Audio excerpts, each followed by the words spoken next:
Hey guys, it's Billy from AdultCello.com. I thought today I would do just kind of a little life update. I love my YouTube channel and I love making videos. You may have noticed that the consistency has dropped off slightly, and there's a good reason for that. My wife and I just recently welcomed our first child into the world, so things have been hectic and wonderful, and there's been an adjustment period, we'll put it that way. But I still have a couple things I'm very excited about that I wanted to share with you today. So the first thing I wanted to announce is that it's out today. The Strad magazine, the September issue, has a feature article that I wrote specifically for adult learners of the cello, and I'm super excited about it. This is now my second article in the Strad, but it's still kind of surreal to me. I've loved that magazine and subscribed to it for years, so I'm like over the moon that I got to be a part of it. And basically the article, it's my thoughts on what we adult learners need to do about repertoire, because so many of us get kind of stuck playing children's repertoire because most people who start the cello start as children, and it can be frustrating, demoralizing, and just kind of help you lose steam when that doesn't have to be the case. Yeah, be on the lookout for it. It's the September 2023 issue of Strad magazine. All right, so the other very exciting thing I wanted to announce is that I'm having another 3-day free live challenge on Facebook. It's called Beautiful Sound Challenge. It's 3 days where we work on building tone, and there's a mindset talk that is very, very important for adult learners. And then also at the end of each session is live Q&A. So if you've ever wanted to ask me anything about your particular cello journey, your situation, that would be a great way to do so.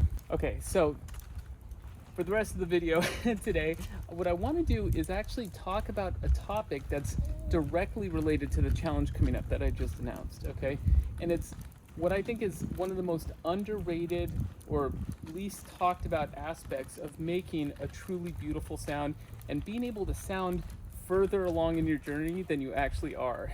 And that topic is the bow stroke itself is actually not a linear motion. Okay, so it's not like you have a saw in a piece of wood, you're just sawing back and forth.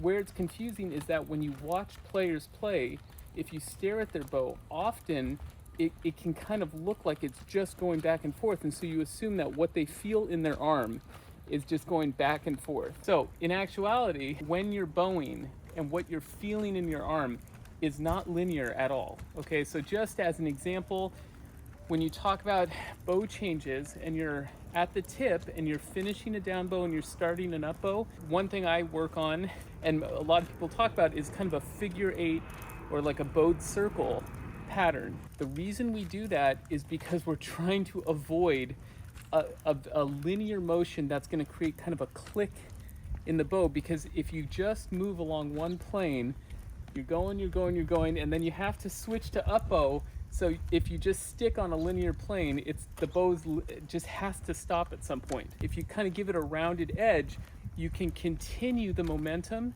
and avoid kind of a very audible click for a bow change. All right, so another aspect of bowing that you probably know about for sure are the three elements of sound production, which is contact point, weight, and speed. We all know that, but sometimes it can be fuzzy to figure out how those work in terms of creating that beautiful sound and not having that kind of sawed, like pressed dead bow syndrome feeling. So with these topics, I think a lot of times adult learners, we hear about them and then we kind of intellectually somewhat understand them, but they're a little abstract, and there aren't tons of exercises that make it clear how to take these concepts and put them into our actual bow stroke. So I want to invite you to my live Facebook challenge, the Beautiful Sound Challenge.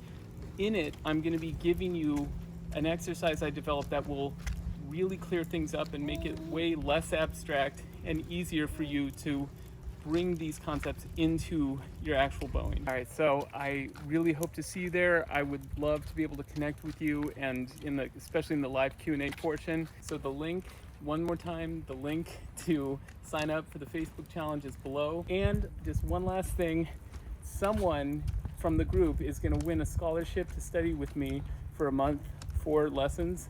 So if that's something that interests you, definitely participate.